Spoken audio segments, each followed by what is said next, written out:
classical text is a remote world.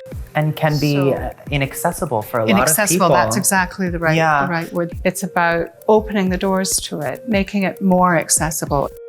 We've been exploring this idea of a trans canon, what that might look like, how trans narratives and trans characters fit into the concept of a canon.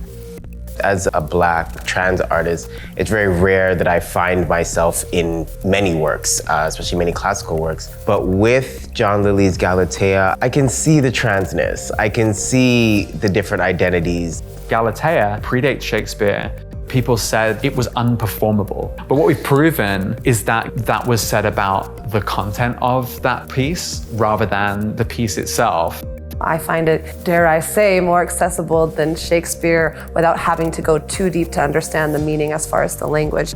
We're exploring things and we're trying to bring new voices into this place.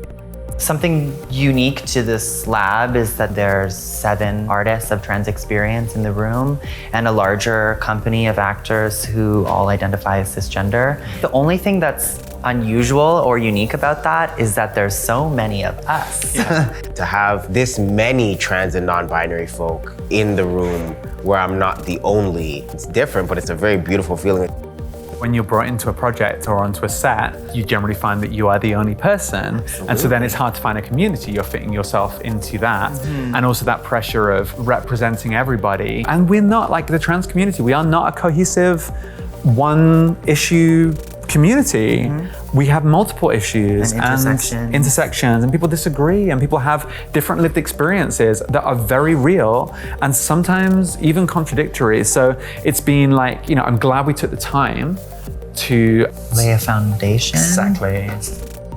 What would be nice after 2 seasons now of behind the scenes is to begin to see changes that are forward facing. We have always been here. This idea that we're being introduced to theater, to film and TV, to art is quite ridiculous. As trans artists, we are capable, we are skilled and talented, and we absolutely have a presence and an ability to contribute to an amazing institution like Stratford.